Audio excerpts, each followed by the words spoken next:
su plan para que estuvieran juntos y los tuvieron que separar.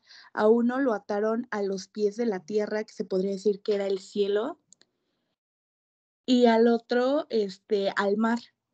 Entonces el que estaba en la tierra era las estrellas, por así decirlo. Bueno, no por así decirlo, era el de las estrellas. Y empezó a derramar lágrimas. El primer ojo comenzó a llorar hasta que Amon-Ra, que era el que estaba,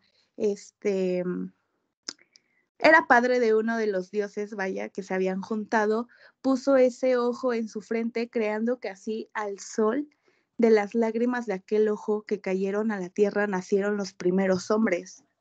Entonces, para los egipcios, su mito es que al separar a estos dos dioses, empezar a llorar el que estaba postrado en el cielo, de esas lágrimas al caer en la tierra, se empezaron a crear los hombres y las mujeres egipcias, y estas empezaron a poblar Egipcio.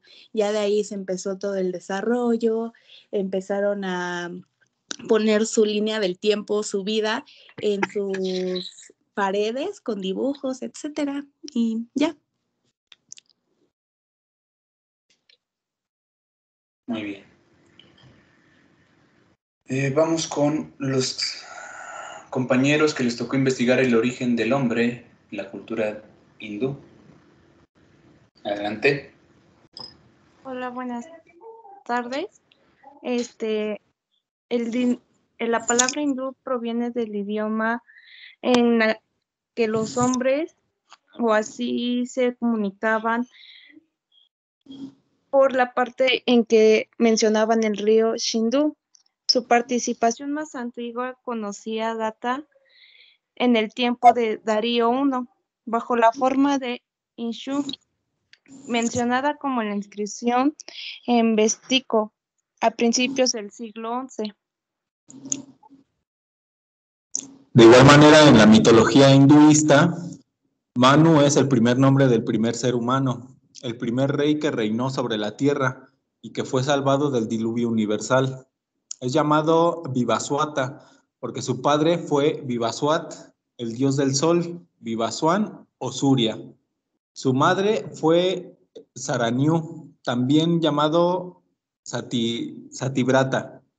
En sánscrito, Satya significa verdad y Vrata significa voto o promesa. En sánscrito, Manu proviene de manas, que significa mente y significaría pensante, sabio o inteligente. Manu fue dotado con una gran sabiduría y dedicado a la virtud, y fue progenitor de una dinastía. Todos los de la raza de Manu son llamados humanos. También se dice que en la India fue el creacionismo que dio a conocer en la religión hinduista principalmente. También creen que el ser superior, un dios que se llamaba Abrahma, creó de los hombres y siendo parte de los 330,000 millones de dioses.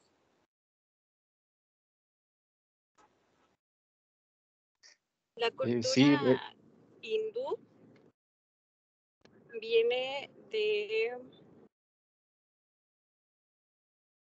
en sí la civilización hindú, su demarcación geográfica es en el sur del continente asiático. Provienen de los hombres más antiguos. Es una civilización comparada con la de Egipto. Nos dejaron como tal en su organización religiosa lo que son los brahmanes, los kshatriyas, los vaishyas y los sudras o siervos. Nos dejaron varios códigos. Uno de ellos, de los más antiguos, son los Vedas, que son un conjunto de libros religiosos heroicos que ellos consideraban como los más importantes.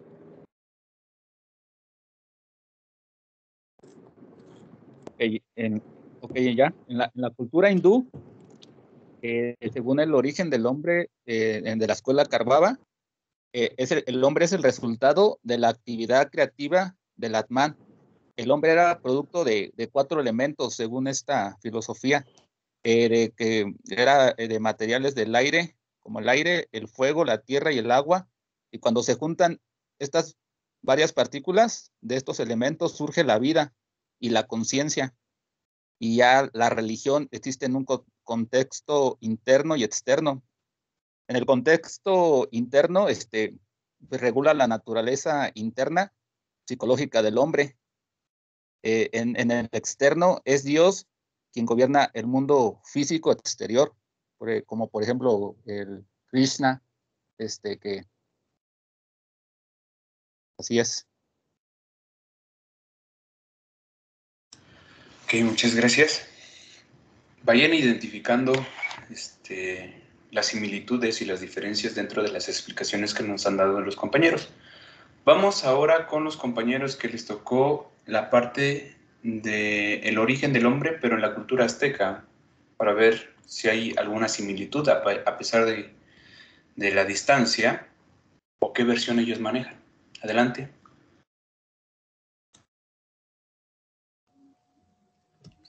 Bueno, Aquí encontramos ¿quién primero? okay. Adelante. Gracias. Tenemos varias versiones para los aztecas. Una es que para los aztecas o mexicas, el mundo y el hombre han sido creados 5 veces, 4 de los cuales fueron destruidos por diferentes razones. Se supone que ahorita estamos todavía en el quinto, como ellos lo hacen llamar, soles, porque fueron 5 soles. Hay otra versión que también encontramos que se dice que después de haber levantado el cielo, Tezcatlipoca y Quetzalcóatl deliberaron acerca de la creación del hombre, quien sería el poseedor de la tierra. Enseguida descendió Quetzalcóatl al reino de los muertos y pidió al señor del inframundo los huesos que ahí se guardaban para crear con ellos la nueva humanidad. Esa es otra versión. Y la última que tengo yo es que nos da a conocer que fue el sol, Tonatiuh, quien arrojó un dardo sobre la tierra y se creó un hombre y una mujer incompletos. Esa es alguna de las versiones que tengo yo. Otro de mis compañeros, no sé. Y justamente aquí el Dios es el Dios absoluto creador al principio de los hombres. Por lo tanto, decidió darle vida a un hombre y a una mujer llamados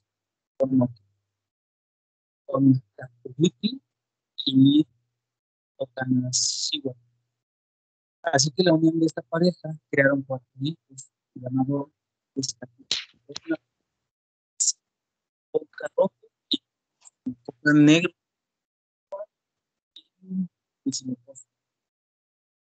los cuales estos dioses crearon al hombre y a la mujer para que pudieran tomar la tierra y así poderles rendirles tributo. Esa es la versión.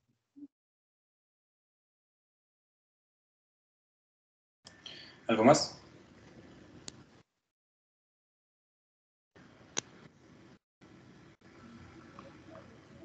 Bueno, como decía mi compañera, en la cultura azteca hay varias versiones. Es como un choque cultural sobre el origen. Entonces, retroalimentando la primera versión que ella daba de los 5 soles, los aztecas tenían el mito, esa idea que el dios Ometcuitli, algo así, junto con su esposa dieron a luz 5 soles. Y los aztecas tenían esa idea que nosotros vivíamos en el quinto sol, en la quinta etapa, algo así. Entonces, también se tenía la idea que cada uno de esos soles pues tenía un dios que luchaba por la supremacía, ¿no? Cada uno empleaba una fuerza cósmica. Entonces, pues sí, también surge la versión del primer sol, que fue dirigido por el dios de Tezcatlipoca, pero lamentablemente los seres humanos ahí no fueron débiles, ya que no hubo fue un fracaso, por decirlo así. Entonces, eso es lo que yo tengo, retroalimentando lo que ya había dicho mi compañera. Mis demás compañeros no sé. Ok, ya. ¿Alguien más? ¿Algo más que agregar, perdón?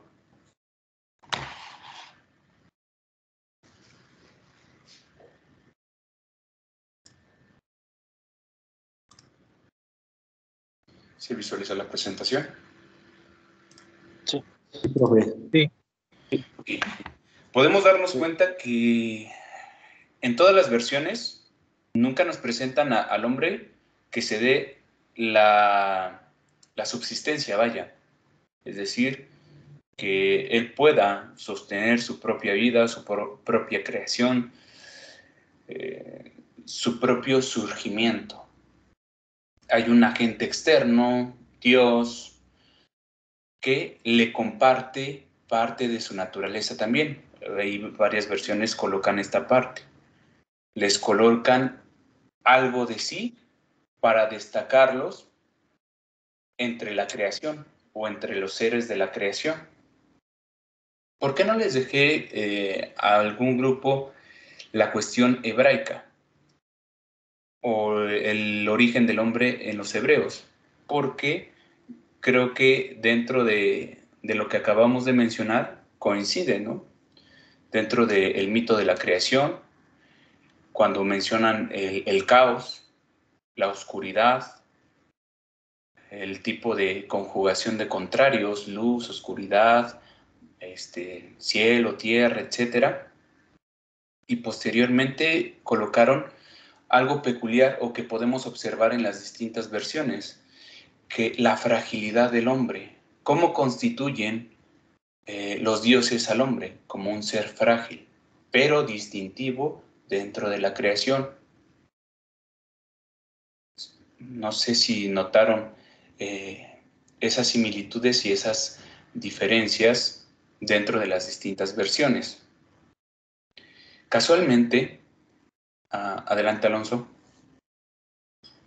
Gracias, profe. Sí, igual una similitud que me percaté en todas las culturas, bueno, el origen del hombre siempre se da en base a una catástrofe natural, ¿no? Por llamarle así. Ok, también nos mencionaron algunas situaciones. Los que investigaron los de los sumerios encontraron la parte de este personaje mítico, Gilgamesh. Incluso hay una epopeya, leyenda de este personaje, y que también nos mencionan como que alguien había, ya no me acuerdo quién, había mencionado lo de un diluvio. Yo, profe.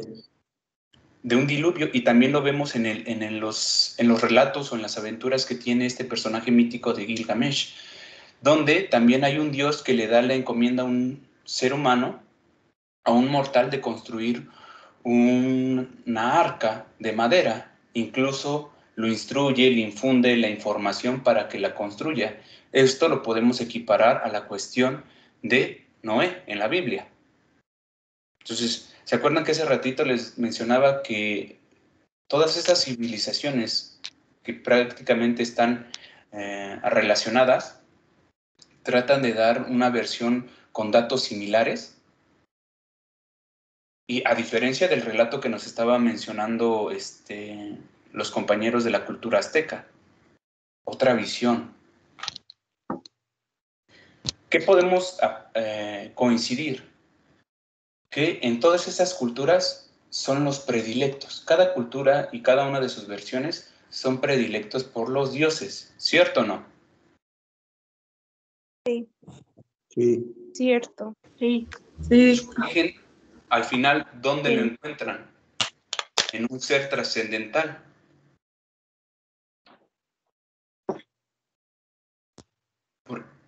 Y de ahí que sus relatos lo tratan de justificar por medio de figuras mitológicas. Y eso le da un sentido, una significación y una pertenencia, y al darle pertenencia le da identidad.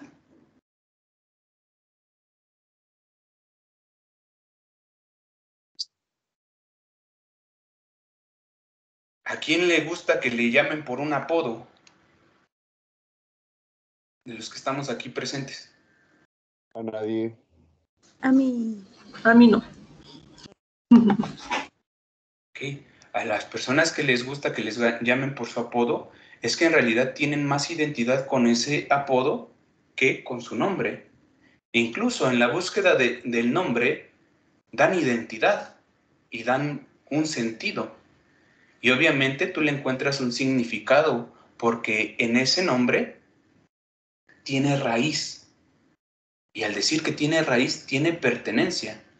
Adelante, Laura. Entonces se podría decir, bueno, también lo que yo encontré como similitud es de que a base de estos mitos de cada cultura, las personas se crean a la idea porque pues desde chicos estamos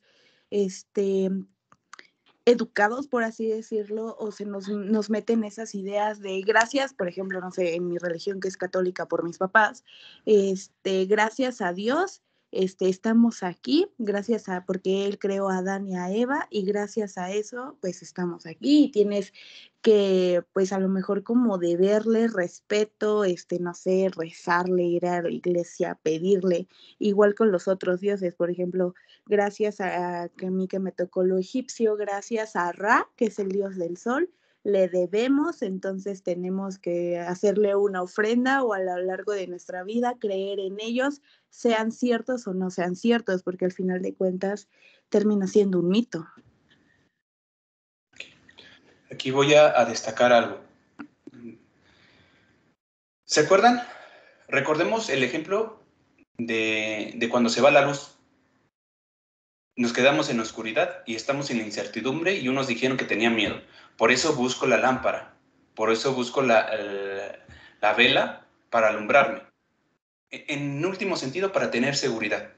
Cuando yo le doy una explicación a esta incógnita de mi origen, estoy alumbrando. Mi respuesta es una vela que está alumbrando mi identidad. Y ya, sabiendo mi identidad, dónde estoy ubicado, podré caminar.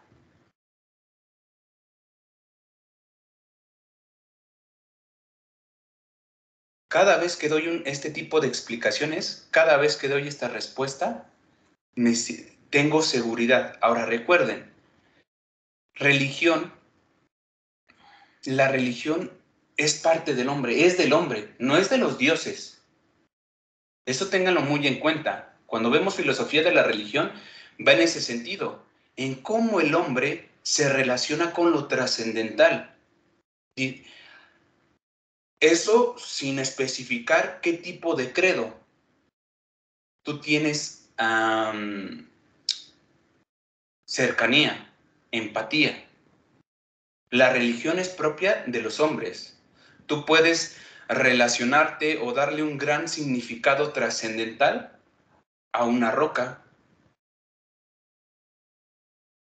Por ejemplo, ¿quién vive cerca de ahí de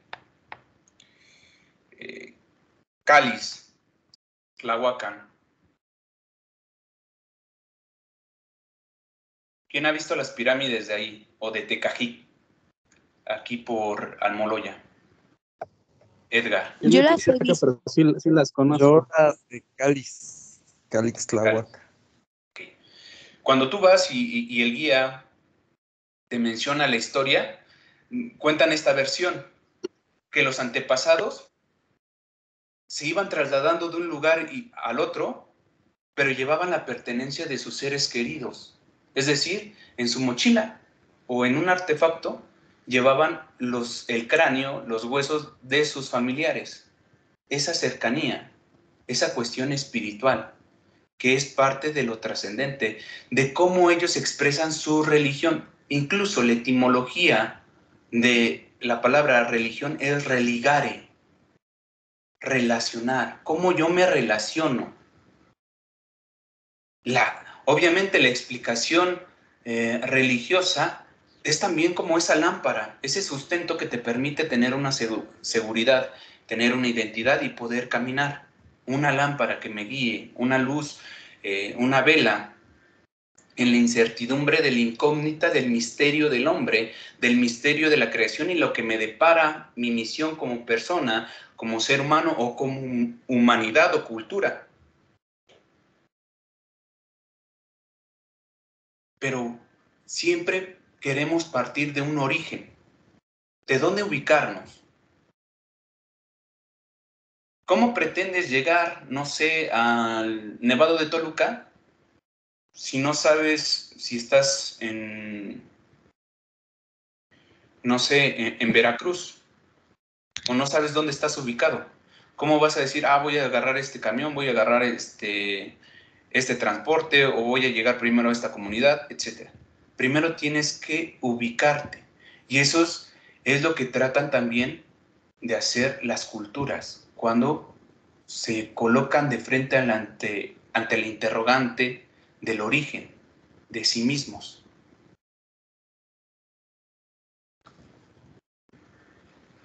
¿Preguntas, dudas? ¿Sí pudieron identificar todo esto? ¿Por qué el sentido de la dinámica? ¿Por qué el sentido de la actividad?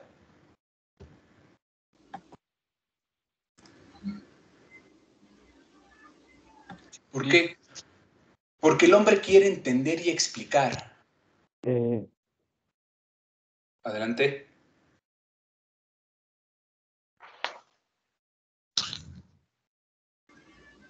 Adelante, René. Clara. Sí, es como usted dice, que el hombre quiere explicar su origen, porque pues siempre tenemos esa duda. Por ejemplo, si un niño no conoce a sus papás, siempre va a tener duda de quiénes son mis papás, quiénes fueron mis papás. Igual ahorita el hombre, ¿no? Dice, ¿de dónde vengo? ¿Cómo estoy aquí? ¿Por qué estoy aquí? ¿Dónde estoy? Okay.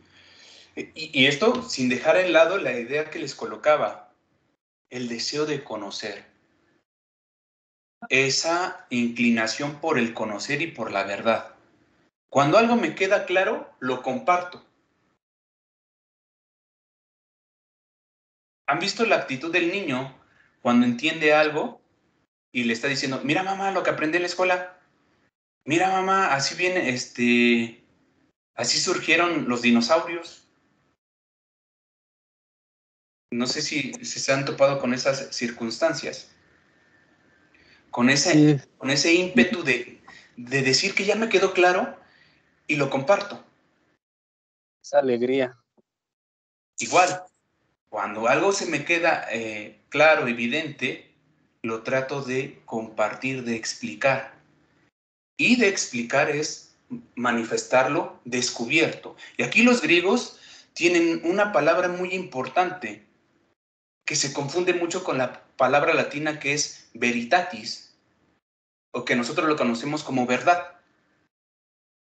Para ellos es la aletheia. Desocultamiento, develar. Y ahí les coloco estas dos imágenes. ¿Qué vemos en las dos imágenes? ¿Qué podemos identificar como similar en las dos imágenes? Que son mujeres y un velo. Se tapa la cara.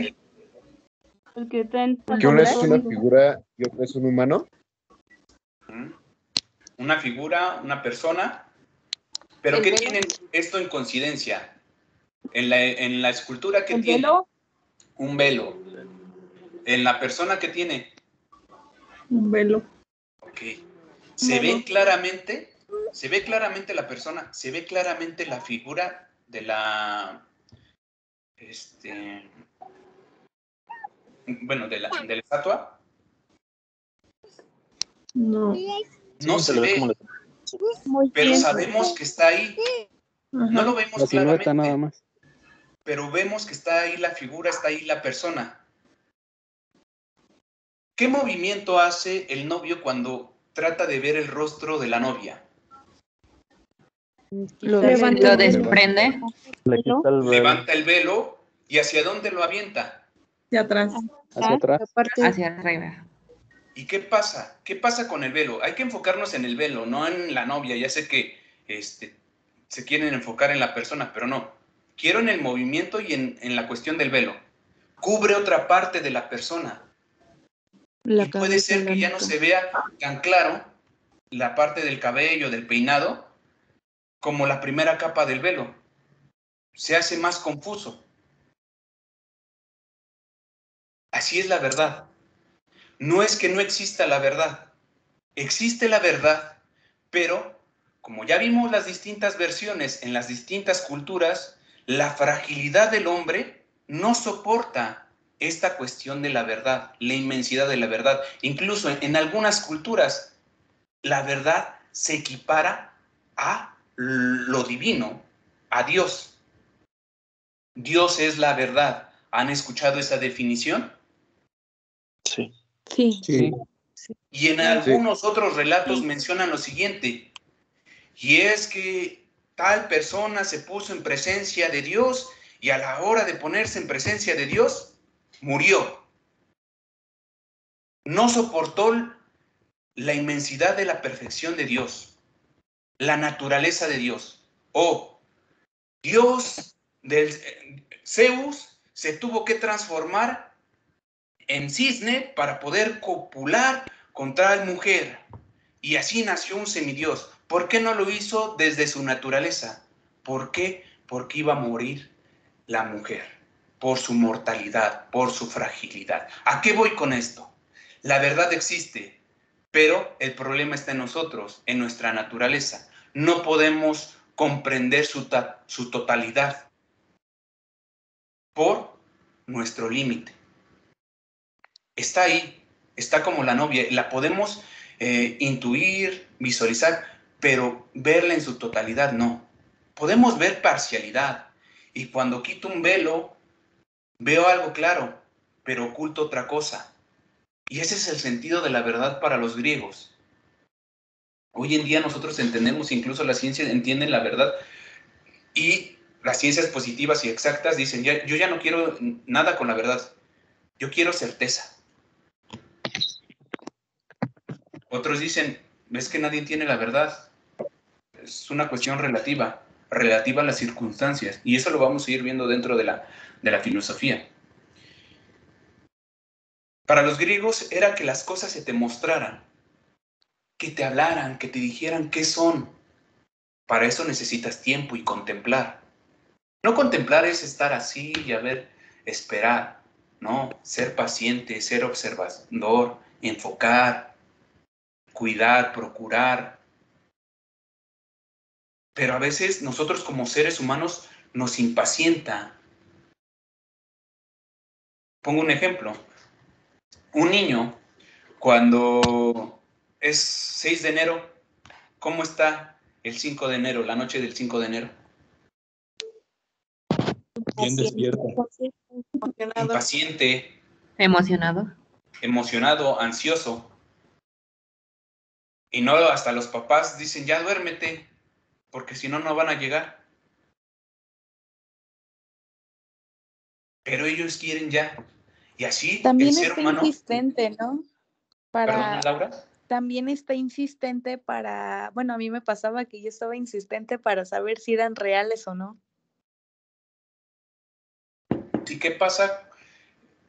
¿Qué pasa cuando dentro de tu insistencia te dabas cuenta que eran tus papás los que te estaban dejando tus regalos? Me desilusionaba. Hay niños presentes. Ahora sí, una disculpa. Hagan de cuenta que fue todo un... ¿A qué voy con esta parte? También esta actitud de inocencia, pueril, la tenemos como personas adultas. Y el ser humano, hablando de manera genérica, el ser humano, queremos descubrir, queremos tener la solución de todo. ¿Por qué? Porque tenemos ese afán, esa adicción por la certeza, por no estar en esa área de oscuridad, de miedo. Y por eso vamos, transgredimos, adelantamos procesos naturales que hoy en día pues estamos recibiendo como que tal las consecuencias. Hacia adelante es un proceso, hacia adelante también las consecuencias positivas como negativas. Y nos estamos aproximando más a la fecha cero, donde ya las guerras ya no van a ser por el petróleo o por el litio, sino por el agua. Por este ímpetu de irrumpir en las cosas, transgredir la verdad y la esencia de las cosas. ¿Preguntas, dudas?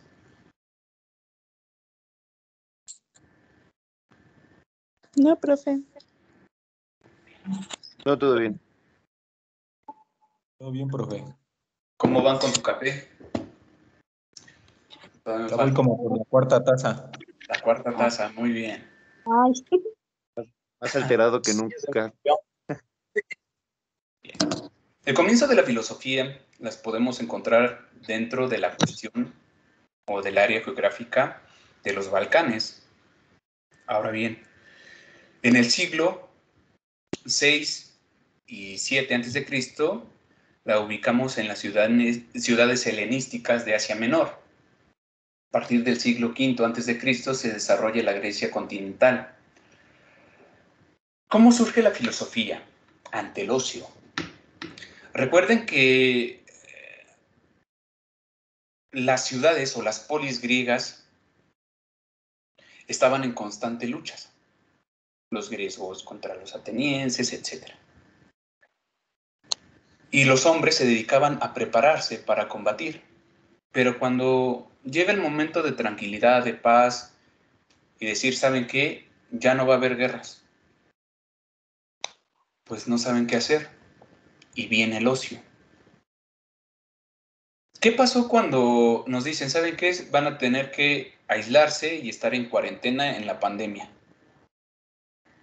Y las personas que viven solas, ¿qué les provocó? Ansiedad, Preocupación. depresión, cositas así. Surgimiento de ideas, ¿no? Estar pensando, ansiedad. Pero ese tipo de ocio, los griegos, recuerden, ellos no tenían ni internet, ni televisión. ¿Qué hacían? Imaginen, tratar de colocarnos en esa circunstancia, pues a contemplar su alrededor. Y viene aquí, pues Tales de Mileto. Hay una anécdota que nos cuenta este filósofo y hermeneuta Gadamer. Menciona que una sirvienta, hay una anécdota dentro de la filosofía que una sirvienta de Tales de Mileto estaba realizando sus tareas dentro de la casa de Tales y que su patrón iba caminando, observando el cielo, contemplando el cielo. Y dice que la sirvienta observó que adelante de él había un hoyo y que Tales de Mileto se aproximaba, pero no se daba cuenta porque estaba observando hacia el cielo. Y que cayó Tales de Mileto. Y dice que todas las personas que empiezan con eso de la filosofía están en las nubes. Gadamer menciona lo siguiente. Dice que Tales de Mileto no es que no haya visto el hoyo, sino que él intencionalmente se aproximó y cayó, porque él estaba observando los astros en el cielo. Pero no es lo mismo observar la totalidad del cielo, la totalidad de los astros, que ir analizando, que ir enfocándose uno por uno. Y como ellos, y como Tales de Mileto, no tenía telescopio, ¿qué hizo? Enfocar la perspectiva en un hoyo. Se colocó ahí y se enfocó. La perspectiva que le daba la profundidad del hoyo, hagan de cuenta que era su telescopio de Tales de Mileto. Dirigir la mirada, enfocarse. Y aquí viene otra interpretación hermenéutica, sin dejar la realidad. No solamente la filosofía es cuestionarse o colocar una pregunta sin respuesta, sino que repercuta en la vivencia. Incluso aquellas cuestiones que no tienen una respuesta clara, te va a dejar algo a ti. Por ejemplo, si tú te titulas como licenciado en Derecho y dentro de tu trabajo y dentro de aquellas personas que te toca colaborar, comprometen tu integridad al realizar una acción, ten en cuenta siempre que eres, antes de profesionalista, eres una persona. Y antes de un salario está tu integridad. Bueno, eso ya lo van a ver en ética, ¿no? En Mileto, 3 generaciones de filósofos intentaron dar respuesta a la pregunta ¿por qué es la naturaleza? ¿Qué constituye la naturaleza? ¿Qué constituye el cosmos? Ya no desde la perspectiva mitológica, sino ya en una opinión más argumentativa, con una explicación más evidente, más clara, vaya. A este primer ejercicio filosófico se le suele llamar escuela jónica o escuela de Mileto. Y aquí surgen los físicos, los presocráticos, que empiezan a dar respuesta, por ejemplo, que el principio de todas las cosas es el agua, el principio de todas las cosas es el fuego, el principio de las cosas es el éter, el principio de las cosas es el apeirón, el átomo, y empezaban a esos temas a reflexionar. Así inicia la filosofía. Y ahí tenemos 3 figuras muy importantes que fueron Tales de Mileto, Anaximandro y Anaxímenes. Posteriormente, ya entraremos a lo que sería los sofistas. Pero los primeros filósofos y en la primera reflexión de estos primeros filósofos es en realidad el interés de descubrir cuál es el principio. Posterior, cuando se hace una escuela, ya no es tanto la curiosidad y ver en realidad cuál es el principio, sino justificar lo que dijo mi fundador. Es decir, lo que dijo, si Tales de Mileto dijo que el principio de todas las cosas es el agua, yo voy a buscar los argumentos para defender esa idea. Más no, voy a buscar en realidad si es en verdad el agua el principio del todo, o del átomo, o del apeirón, que es un elemento indeterminable que no lo podemos encontrar en la naturaleza. El átomo anteriormente se consideraba simplemente como la partícula indivisible. Ante un ejemplo tan sencillo, hagan de cuenta, arranquen una hoja de su libreta, empiecen a dividir a la mitad, vuelvan a juntar, vuelvan a dividir, así sucesivamente hasta llegar a un punto en donde ya no puedan o no les permita fragmentar. A ese punto se le llama átomo. Muy distinto a lo que nos muestran, por ejemplo, en las clases de química, ¿no? Entonces, vean la curiosidad de todos estos pensadores o estos filósofos griegos. Perdón. Los primeros filósofos vivieron la fase histórica de las civilizaciones. Aún no distinguían entre la naturaleza y la sociedad. Hay que contextualizarnos y ver que en realidad apenas estaban instaurando, por ejemplo, en Grecia, la democracia. Pasar de la oligarquía y la monarquía como sistemas de poder, de gobierno, a un sistema nuevo que es la democracia, donde está implícito el pueblo. El interés y las decisiones se determinan ante, pues, la opinión de los ciudadanos. Apenas estaba tomando forma.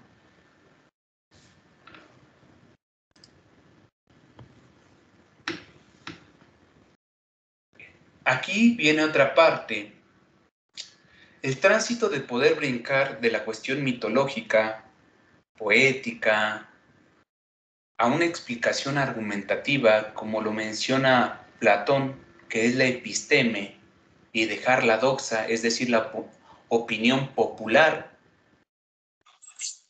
lleva todo un proceso.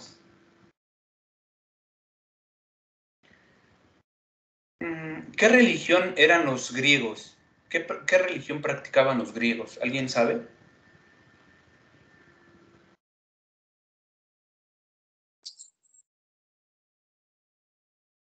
¿Alguien sabe qué religión practicaban los griegos?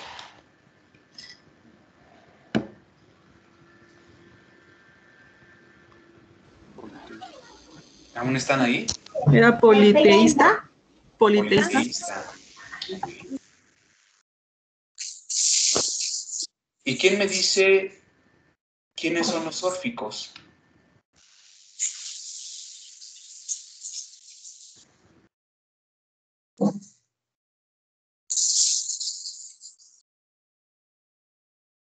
Es una corriente religiosa de la antigua Grecia relacionada con el Orfeo. Con Orfeo. Que El maestro de los encantamientos. Que todos los pitagóricos practicaban esta religión del orfeísmo, orfismo, también llamado, que era toda esta tendencia que les expliqué de Platón, de la dualidad de cuerpo y alma. De hecho, los órficos, en vez, o específicamente los pitagóricos, no eran simpatizantes de los sacrificios cruentos, es decir, derramamiento de sangre. Ellos ofrecían frutas, cultivos, cosechas. Ellos iban más en la cuestión de la razón, de la ciencia, del conocimiento, una purificación distinta a la de su tiempo. De hecho, uno de los maestros de Platón era pitagórico, y por eso que podamos ver estas similitudes en su propuesta de nociológica entre la teoría de los dos mundos. Ya les adelanté incluso hasta la tarea. Bien. Las religiones mistéricas difundidas por Grecia a principios del siglo XVI fueron muy importantes con la configuración de la filosofía presocrática. Todos estos misterios se basaban en un tipo de sabiduría práctica entendida como una regla de vida, tal y como podemos ver en el Fedón platónico, cuando su autor explica un concepto de filosofía muy en dependencia de las concepciones del orfismo. Recuerden este dato que les mencioné. Uno de los maestros de Platón era pitagórico, y todas estas ideas del orfismo, pues obviamente simpatizó. ¿Cuál es la tarea? Van a buscar la biografía de Sócrates, Platón y Aristóteles. Y van a buscar ¿de quién, perdón? cuál es su propuesta filosófica. ¿Puede O repetir, su por favor, teoría. otra vez? Van a buscar la biografía de Sócrates, Platón, Aristóteles, y cuál es su propuesta filosófica. ¿De qué se trata?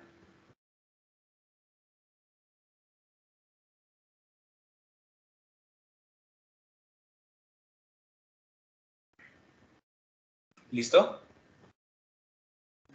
Listo. Listo. Sí, muchas gracias. Bueno, esa es la tarea.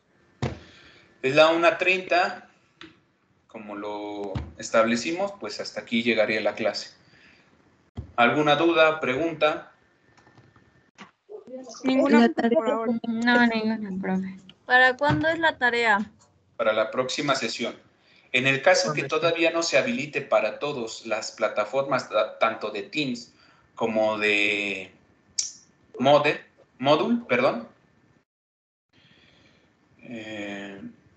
guarden su tarea para que el día que ya se habiliten yo les diga, ¿sabe qué? Ya entréguenme sus trabajos, ya sea de manera de captura, si lo quieren hacer a mano, de investigación, o de manera digital. Ya solamente me proporcionan sus documentos, ya sea las capturas en un PDF o sus archivos con sus investigaciones. Sí. Oiga, profe, yo tengo una duda. No me pasaron información, no me llegó ningún correo y apenas una compañera me pudo ayudar a meterme tras la plataforma. Lo cual ahorita se me complicó un poco, pero ¿con quién puedo arreglar eso?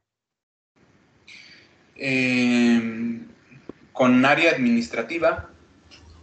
Pero creo que la clase se grabó, ¿no? Y la podemos repasar nuevamente. Uh-huh. Así es. Ok, perfecto.